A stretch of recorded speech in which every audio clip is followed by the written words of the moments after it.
Olá, vamos agora fazer a resolução das questões de administração no modelo da Fundação CESP-UNB. Vamos à primeira questão. A utilização da biossegurança nos serviços de saúde na enfermagem é atualmente essencial para o processo de controle de infecções e para despertar consciência ambiental com relação à manipulação e ao descarte de resíduos dos tipos comuns, recicláveis, infectantes, farmacêuticos e químicos. Com relação a esse assunto, julgue os itens a seguir. Como você sabe, neste modelo de questões você pode responder certo ou errado ou não responder a questão, visto que, caso você erre uma questão, você perde uma questão que você acertou. Então vamos à primeira assertiva. Os materiais pérfuro-cortantes são considerados infectantes e devem ser descartados em recipiente rígido e impermeável.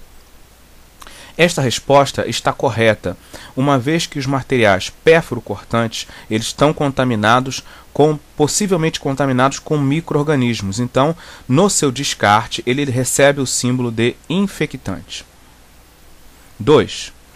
As luvas de procedimento são considerados resíduos comuns e não precisam de acondicionamento especial. Está errado, uma vez que as luvas de procedimento são utilizadas, como o próprio nome diz, em procedimentos, então podem conter micro-organismos. 3.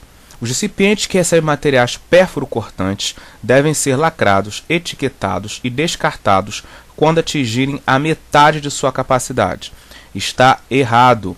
Os recipientes de materiais pérfuro-cortantes devem ser preenchidos até 5 centímetros do bocal.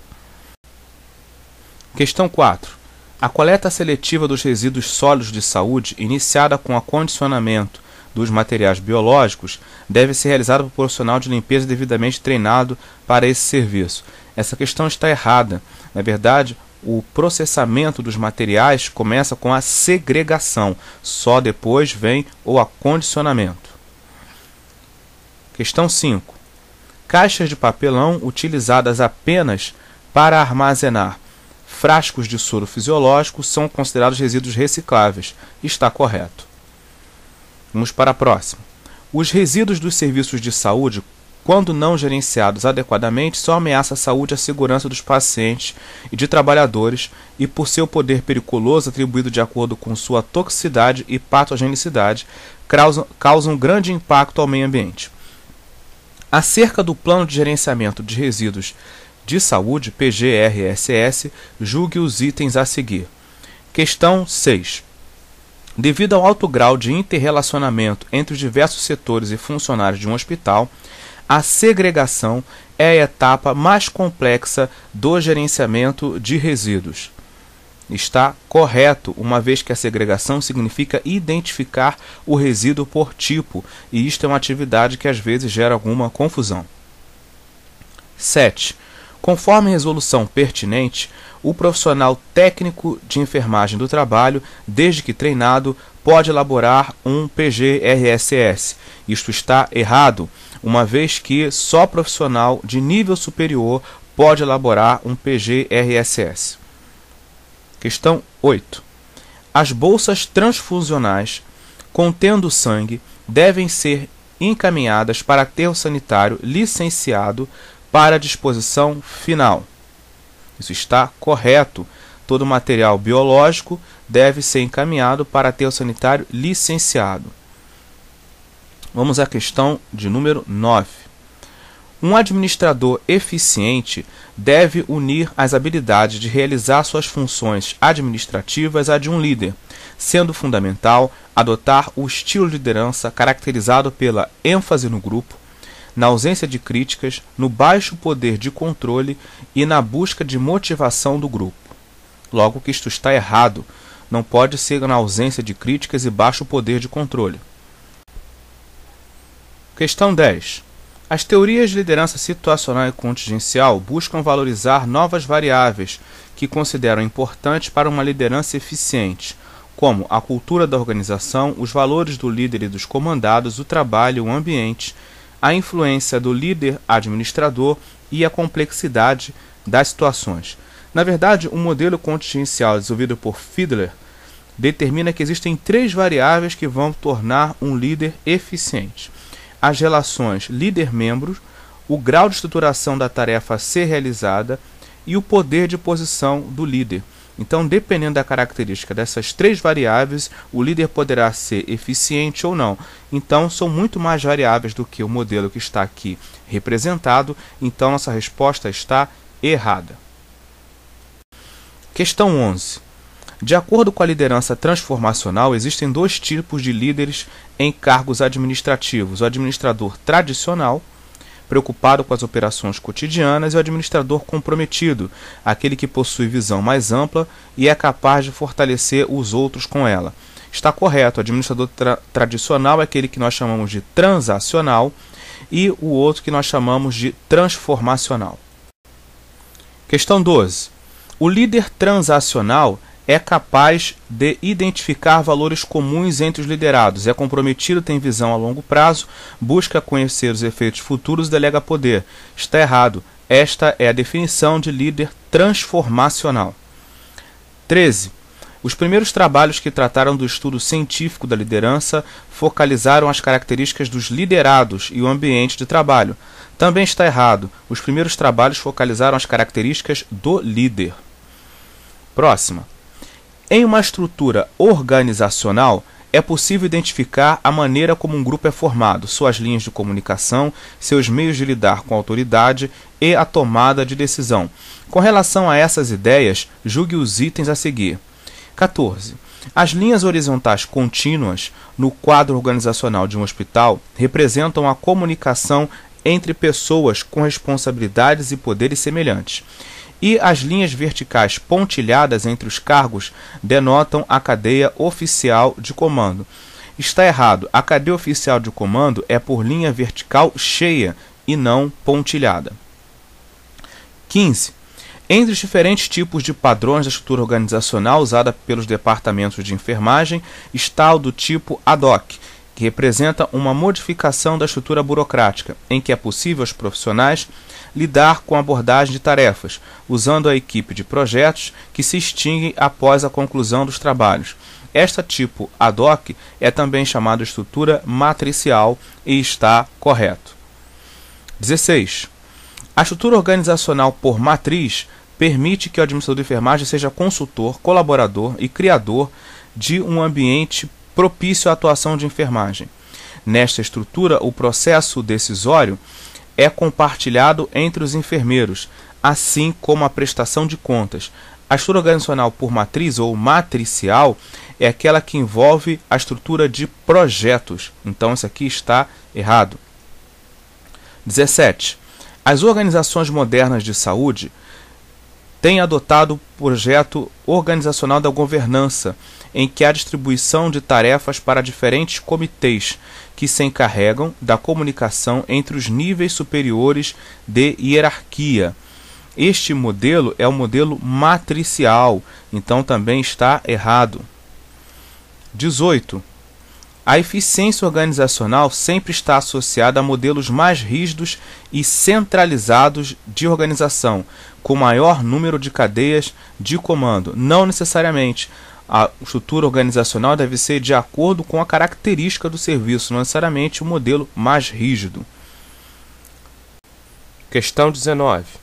A supervisão em saúde e a enfermagem inicia-se após a formação básica do profissional e destina-se a atualizar e melhorar a capacidade e da própria equipe, frente aos avanços técnicos científicos. Na verdade, esse tipo de afirmação não se refere ao conceito de supervisão e enfermagem, e sim ao conceito de educação continuada. Logo, esta alternativa está errada. Questão 20. A enfermagem vem buscando nas últimas décadas explicar suas práticas profissionais utilizando-se de correntes filosóficas e teorias administrativas respaldadas em economistas, sociólogos, antropólogos, psicólogos e outras correntes do pensamento administrativo moderno. Acerca dos serviços de enfermagem sob esta ótica, julgue os itens que se seguem. Questão de número 20. Na administração científica baseada na teoria de Taylor, a supervisão funcional é uma característica fundamental. A maior crítica a essa abordagem é seu aspecto mecanicista, que enfatiza a caracterização do homem como peça de uma engrenagem, perdendo de vista a individualidade de cada um. Esta alternativa está correta. Vamos à questão de número 21. A teoria das relações humanas orienta a enfermagem hospitalar, na atualidade, para a divisão do trabalho e de responsabilidade, para a valorização da disciplina, o estabelecimento de uma unidade de direção, para a subordinação do interesse particular ao interesse geral e para a equidade. Na verdade, o que está falando, essas características são características da teoria clássica e não da teoria das relações humanas. Está errado. 22. Quanto à motivação humana, à liderança, à comunicação e à dinâmica de grupo, a enfermagem se beneficia das contribuições da teoria clássica. As críticas que se fazem à adoção dessa teoria baseiam-se nos excessos de sua aplicação, que levaram a comportamentos paternalistas na administração. Está errada. A teoria que tem como crítica o comportamento paternalista é a teoria das relações humanas. A teoria clássica, na verdade, é extremamente rígida, nunca poderia ser considerada paternal. 23. A filosofia do serviço de enfermagem deve ser absorvida pelo profissional de enfermagem, de modo que a qualquer momento ele possa refletir sobre suas decisões e agir com plena consciência do significado das soluções que escolhe no contexto histórico em que ele se encontra. Isto está correto. Vamos para a próxima questão.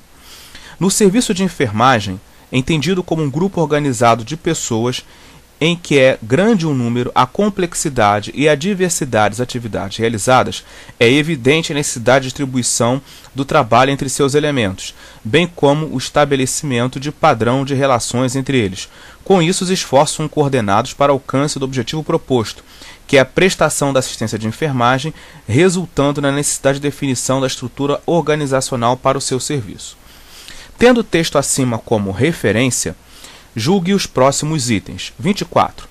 A estrutura do serviço de enfermagem deve se basear em uma filosofia que contemple suas especificidades, tais como o volume e a complexidade das atividades a serem realizadas, os objetivos a serem alcançados e os recursos e estrutura física disponíveis. Isto está correto. 25. Na especialização vertical, ocorre o preparo em atividades e conhecimentos, contribuindo para a departamentalização, segundo critérios pré-estabelecidos. Na especialização horizontal, a organização está voltada para o aumento da qualidade da supervisão, conhecida como processo escalar, e o crescimento ocorre na cadeia de comando. Essa alternativa está errada. A departamentalização é o que chamamos de especialização horizontal e o processo escalar é o que chamamos de especialização vertical. Então as explicações estão invertidas. 26.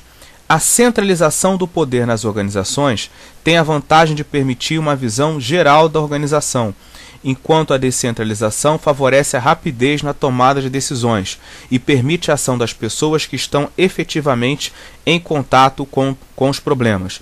Isto está correto. Vamos para a próxima.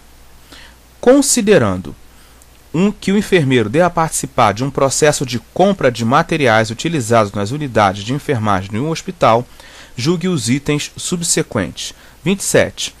Caso o enfermeiro seja responsável pela seleção e aquisição de materiais para uma unidade de internação de um hospital público, por exemplo, será necessário ter um relacionamento muito próximo com os outros enfermeiros dessa unidade.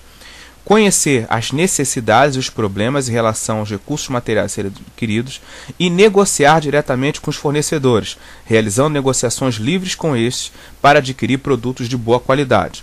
Essa alternativa está errada, porque se o hospital for público, o enfermeiro não pode negociar diretamente com os fornecedores, nem negociar livremente, uma vez que a compra de materiais em serviços públicos deve ser feito por licitação. 28. O enfermeiro responsável adquirir materiais para uma unidade pediátrica pode adotar a padronização, conhecendo os materiais semelhantes e os que podem ser substituídos entre si, como, por exemplo, padronizando catéteres intravenosos de calibre e comprimento menores e adequados para a clientela. Isto está correto. Padronização significa descrição do tipo de material ao que se deve adquirir, reduzindo e simplificando a sua compra. 29.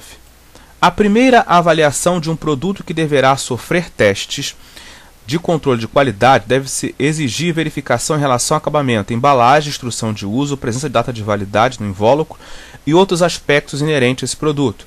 Está correto. Então, primeiro, o controle da qualidade é de acordo com suas especificações. Só depois vai ser relatado as vantagens e desvantagens do produto. No que concerne ao planejamento em saúde, julgue os itens a seguir. 30. No planejamento normativo, há a figura do planejador que, utilizando-se de conhecimentos sistemáticos, se responsabiliza pelo estudo da eficiência da utilização de recursos, centralizando as decisões relativas à definição de prioridades no campo da saúde. Isso está correto, planejamento normativo, ou também chamado de tradicional. No planejamento normativo, prega-se a influência do planejador na definição diagnóstica científica e trabalha com sistemas abertos, levando em consideração a historicidade e a dinamicidade dos fenômenos. Isto está errado. O planejamento normativo trabalha com sistemas fechados. 32. No planejamento estratégico situacional, trabalha-se com a visão dialética situacional estratégica, reconhecendo-se e trabalhando-se os conflitos e as relações de poder, admitindo-se não haver neutralidade do sujeito que planeja. Isso está correto. 33.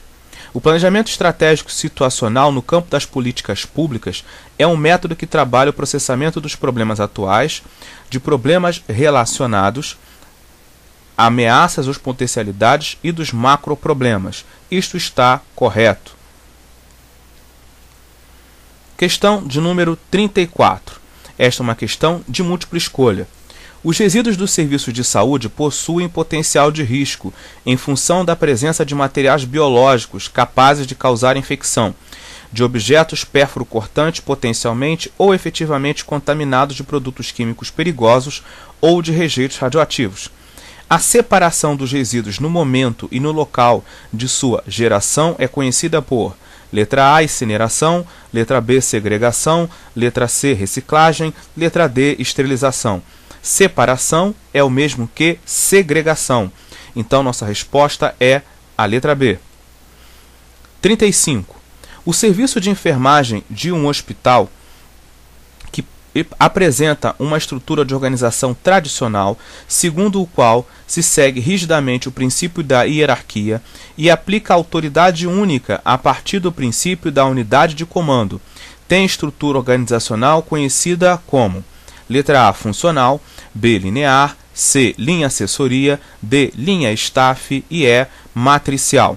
Então, como nós já vimos, a estrutura que tem uma única linha de comando, a unidade de comando, ou seja, cada subordinado só responde a um único chefe, devemos chamá-los de estrutura linear. Então, a resposta é a letra B. 36. A ferramenta de gestão para avaliar sistematicamente as atividades da equipe de enfermagem do CTI, com base nos procedimentos operacionais padronizados, é... Então, veja, letra A, planejamento estratégico, B, análise SWOT, C, benchmarking e D, auditoria. Então, ele quer uma ferramenta para avaliar as atividades com base nos padrões. Esse tipo de atividade é o que chamamos de auditoria. Auditoria nada mais é do que a avaliação da assistência para ver se ela está acontecendo de acordo com aquilo que foi padronizado. Só para lembrar, a análise SWOT é a análise das forças, fraquezas, oportunidades que uma empresa pode ter. E benchmarking é uma comparação com padrões de referência. Então, nossa resposta pode ser a letra D, que é auditoria. Então, obrigado e até a próxima oportunidade.